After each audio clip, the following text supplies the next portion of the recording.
মুসা কালিমুল্লাহ হাঁটি হাঁটি পা পা করে আল্লাহর সঙ্গে কথা বলার জন্য তুর পাহাড়ের দিকে রওনা করেছে। কোথায় কে যাচ্ছে? নবী মুসা হাঁটি হাঁটি পা পা করে আল্লাহর সঙ্গে কথা বলার জন্য তুর পাহাড়ের দিকে রওনা হয়েছে। একটু সামনে যায়, যাওয়ার পরে দেখতেছে কোথায় থেকে যেন কান্নার আওয়াজ আসতেছে, কাঁদে।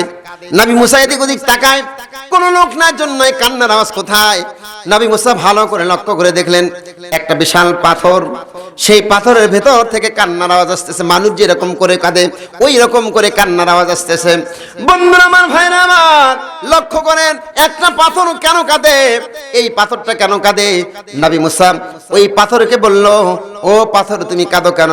পাথর এবার মানুষের মতো জবাব দিয়ে বলতেছে, আল্লাহর নবী মুসা, তোমার কাছে কি কোনো সংবাদ নাই?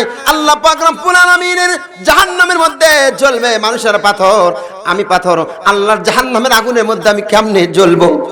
একটা পাথর চিন্তা করে, মানুষ চিন্তা করে না। আল্লাহ পাক রব্বুল আলামিন এবার ওই নবী মুসা কালিমুল্লাহ এই পাথরের ঘটনাটা দেখার পরে চুপিসারে আস্তে করে সামনের দিকে চলে গেলেন। খুব মনোযোগ। আল্লাহ নবী মুসা বলে, একটু সামনে গেলাম, সামনে যাওয়ার পর একটা বুড়ি মার সঙ্গে দেখা হয়ে গেল, একটা মহিলার সঙ্গে দেখা হয়ে গেল। মহিলা জিজ্ঞাসা করলো, ও মুসা কই যাও? নবী মুসা বলে, আমি আল্লাহর কাছে যাচ্ছি। বলে, যেহেতু তুমি আল্লাহর সঙ্গে সাক্ষাৎ করতে যাচ্ছ, আমার পক্ষ থেকে একটা কথা নিয়ে যাও। কথাটা হলো, আজকে তোমার রবকে, তোমার আল্লাহকে বলবা, আমি একজন বৃদ্ধা মানুষ, আমি একজন মহিলা মানুষ, আমার সংসার চলে না, আমি একটা গরিব মানুষ, কি করলে আমার গরিবানা দূর হবে, আমার গরিবের হালটা দূর হয়ে যাবে, আমি সম্পদশালী কেমনে হব, এই কথাটা তোমার রবের কাছ থেকে তুমি শুনে আসবা। বন্ধুরা আমার, ভাইরা আমার, এবার নবী মুসা বলে, এরকম করে আস্তে করে আরেকটু সামনে চলে গেলাম। সামনে যাওয়ার পরে আরেকটা লোকের সঙ্গে দেখা হলো। এই লোকটা আমাকে বলল, নবী মুসা কোথায় যাও? আমি বললাম আল্লাহর সঙ্গে সাক্ষাৎ করতে যাই। আল্লাহ নবী মুসা বলে, ওই লোকটা এবার নবী মুসাকে বলতেছে, নবী মুসা, তুমি রবের কাছে যেহেতু যাচ্ছ, তোমার রবকে বলবা, আমার কথা হলো, আমার সম্পদ এত বৃদ্ধি পায় কেন, কি করলে আমার সম্পদ কমবে, এই কথাটা তোমার রবের কাছ থেকে জেনে আসবে। আল্লাহু আকবার। একজন চাই সম্পদ বেশি, আরেকজন কয় সম্পদ কমবে। আমার ভাইরা, আমার বন্ধুরা, আল্লাহ নবী মুসা বলে, এই কথা শোনার পর আমি আরেকটু সামনে গেলাম। সামনে যাওয়ার পরে আমি একটা মানুষকে দেখলাম, চৌরাস্তার মাঝখানে বসে আছে, দুটা হাতও নাই, দুটা পাও নাই। আল্লাহু আকবার বলেন। এই লোকটা নবী মুসাকে বলল, নবী মুসা কই যাও? নবী মুসা বলে, আল্লাহর সঙ্গে কথা বলতে যাই। এবার এই লোকটা বলতেছে, ও নবী মুসা, তুমি একটু আল্লাহর কাছে জিজ্ঞাসা করবা, আল্লাহ তো অনর্থক কিছু তৈরি করি নাই, অনর্থক কোনো কিছু তো তৈরি করি নাই। আল্লাহ পাক আমাকে কোন কাজের জন্য দুনিয়াতে তৈরি করেছে? আমার দুটো হাতও নাই, আমার দুটো পাও নাই, বৃষ্টি হলে বৃষ্টিতে ভিজে, আবার রোদ হলে রোদে আমি শুকাই। তুমি তোমার রবের কাছ থেকে শুনে আসবা, আল্লাহ পাক আমাকে দুনিয়াতে কেন তৈরি করেছেন, কোন কারণে, কারণটা একটু জেনে আসবা। নবী মুসা এরকম করে সামনে চলে গেল, যাইয়া তুর পাহাড়ে গিয়া রবের সঙ্গে কথা বলা শুরু করল। আল্লাহু আকবার বলেন। আল্লাহ পাককে বললেন, রব্বুল আলামিন, আজকে আমি রাস্তার মধ্যে চারটি ঘটনা আমার সঙ্গে ঘটেছে, চারটা বিষয় জানার জন্য আজকে তোমার কাছে আসছি। আল্লাহ পাক বলে, বলো কি ঘটনা? বলে, প্রথমেই দেখলাম একটা পাথরের ভেতর থেকে কান্নার আওয়াজ আছে, ওই পাথরটা জাহান্নামের ভয়ে কাঁদে। আল্লাহ পাক বললেন, ও নবী মুসা, তুমি যখন বাসায় যাইবা, ওই পাথরকে বলবা যে পাথর জাহান্নামের ভয়ে কাঁদে, ওই পাথরটা যদি এরকম করে কাঁদতে পারে, কান্নার কারণে আমি আল্লাহ পাক বান্দাদের জীবনের গুনাহ মাফ করি, এবং ওই পাথর জাহান্নামের ভয়ে, আগুনের ভয়ে কান্না করে, ওই পাথরের কান্নাকে আমি আল্লাহ আজকে মাকবুল করে নিয়ে, কবুল করে নিয়া, ওই পাথরের জন্য আমি আল্লাহ জাহান্নামকে মাফ করে দিলাম। কি দিয়ে আমি বুঝাবো? রাসূলের হাদিসের দিকে তাকান, নবী বলছেন, আইনানে লা তামাসসুহুমুন নার, আইনুন বাকাত মিন খাশিয়াতিল্লাহ ওয়া আইনুন বাতাত তাহারুসু ফি সাবিলিল্লাহ। দুই শ্রেণীর মানুষগুলো কখনো কোন সময়ে আল্লাহর জাহান্নামে যাবে না, জাহান্নামের আগুন ধরবে না। এক নম্বর নবী বলেছেন, আইনুন বাকাত মিন খাশিয়াতিল্লাহ, যেই মানুষগুলো আল্লাহকে ভয় করে কান্না করে। কাকে ভয় করে? এই জন্য বলতে চাই, আজকে মাহফিল যখন বাসায় ফিরবেন, বাসায় গিয়ে যায় নামাজটা বিছাই দিবেন, দেখবেন সবাই ঘুমের ঘরে বন্দী, আশেপাশে কেউ নাই, সবাই ঘুম পারে। আপনি যাই নামাজটা বিছাই দিয়ে ওযু করে 2 রাকাত সালাত আদায় করে চোখের পানি ফেলে আল্লাহকে যদি ডাক দিতে পারেন, আল্লাহর কাছে যদি চাইতে পারেন, একটা ফোঁটা পানি যদি আপনার চোখ দিয়ে বের করতে পারেন, আমার নবীজির ভাষায় নবীজি বলেছেন, আল্লাহকে ভয় করে যারা একটা ফোঁটা পানি ঝরাতে পারবে, একটা ফোঁটা পানির কারণে আল্লাহ পাক ওই বান্দার জীবনের সব গুনাহগুলোকে মাফ করে দিয়া ওই বান্দার নামটা আল্লাহ পাক জান্নাতের খাতায় লিখে দিবে। আরো আস্তে কোন সুবহানাল্লাহ। এবার বিবেককে প্রশ্ন করেন তো, আল্লাহর ভয়ে জাহান্নামের জন্য কতদিন কাঁদছেন? একটা পাথরের কান্নাকে আল্লাহ পাক কবুল করে নিয়া পাথরের জন্য জাহান্নাম মাফ করে দিলেন। আমরা মানুষ যদি জাহান্নামকে ভয় করে, আগুনকে ভয় করে যদি চোখ বেয়ে বেয়ে যদি পানি ফালাতে পারে, কান্না করতে পারে, আল্লাহ পাক বুঝি আমাদের কথা শুনবে না? শুনবে। সে আল্লাহ কি এখন আছে নাকি মরে গেছে, না শক্তি কমে গেছে? সব আছে, কিন্তু আমাদের ঢং নাই। কথা বলো ঠিক না বেড়ে? বন্ধুরা আমার, ভাইরা আমার, এবার আল্লাহ পাক রব্বুল আলামিন 2 নাম্বার ব্যক্তির কথা বললেন, যে এই মহিলাটা ধনী হতে চায়। কি হতে চায়? ধনী হতে চায়।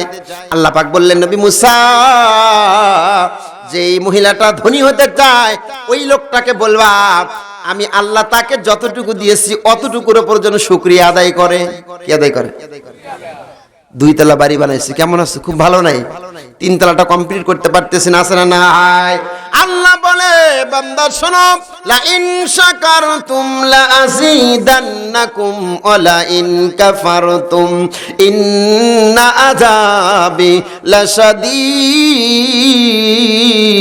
লাশাদীদ।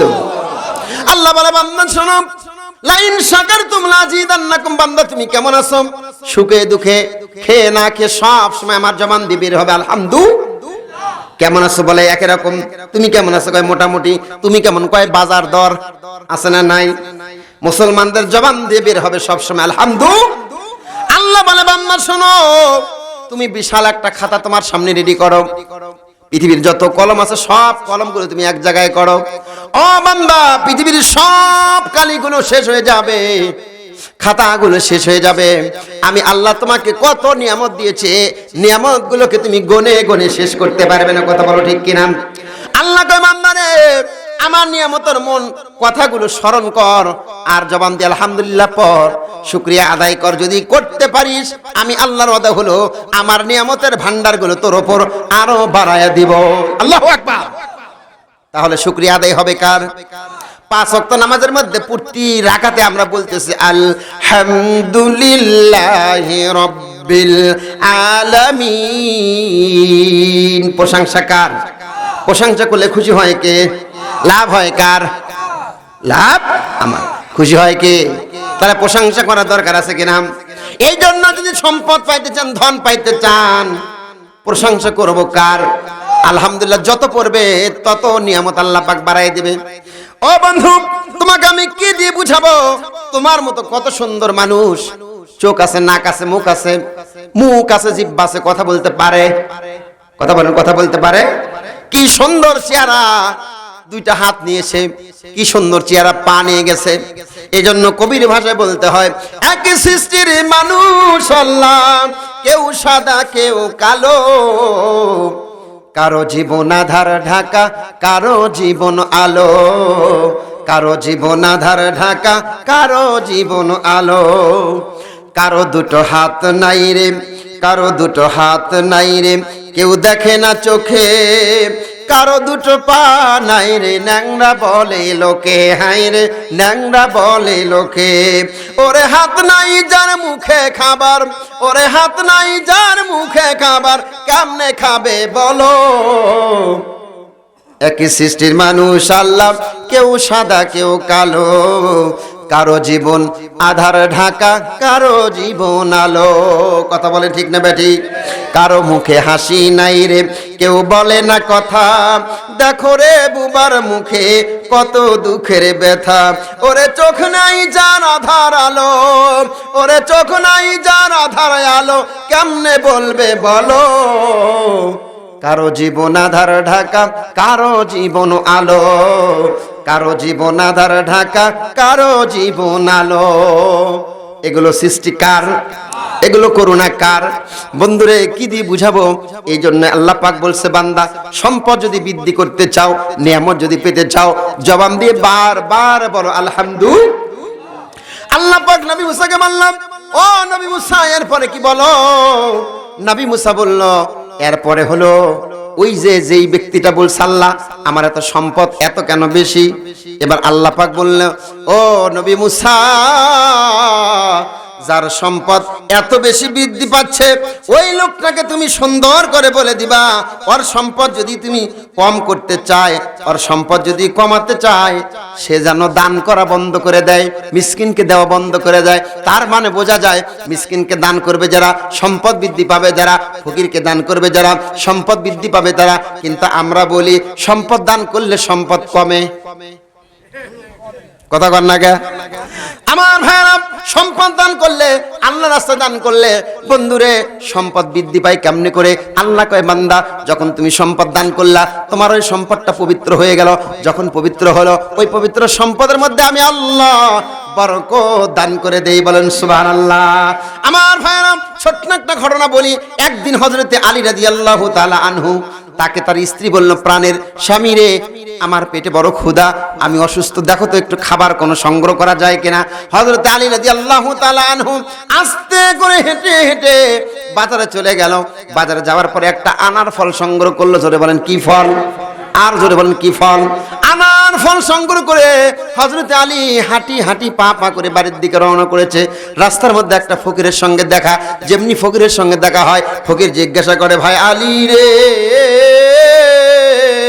আমি ফকির, 3 দিন থেকে আমি খাই না, আমার পেটে বড় ক্ষুধা। আলী তুমি একটু আমার খাবারের ব্যবস্থা কি করতে পারবা? তোমার কাছে কি কোনো খাবার আছে? হযরতে আলীর মাথার মধ্যে, ব্রেনের মধ্যে এইটা টাচ করলো। হযরতে আলীর কোরআনের কথা মনে পড়ে গেল, ও আম্মা সাইলা ফালা তানহার, যখন কেউ চায় যদি থাকে খবরদার ধমক দিও না।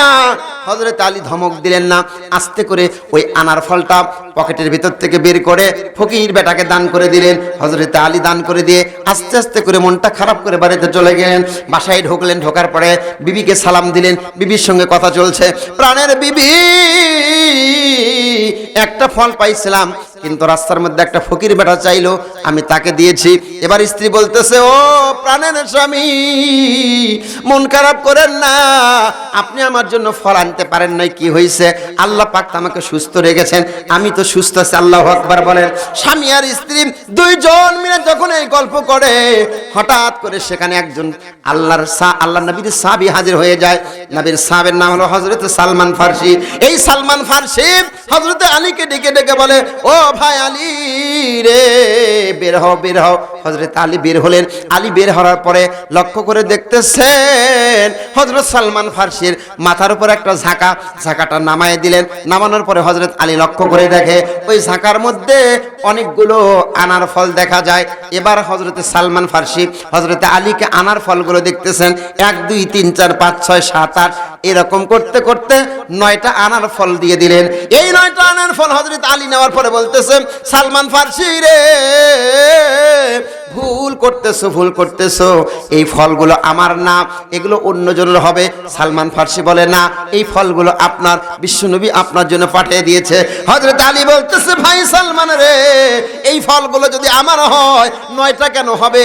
হওয়ার তো কথা 10টা, হওয়ার তো কথা 10টা। সালমান ফারসি চোখের পানি ছেড়ে দিয়ে বলতেছে, ও ভাই আলী, নবী যখন তোমাকে আনার ফলগুলো দিয়েছিল, আমি লক্ষ্য করলাম বিশ্বনবী আপনাকে 10টা কেন দিল, 5টা কেন দিল না, 15টা কেন দিল না? চিন্তা করলাম 10টা কেন দিল।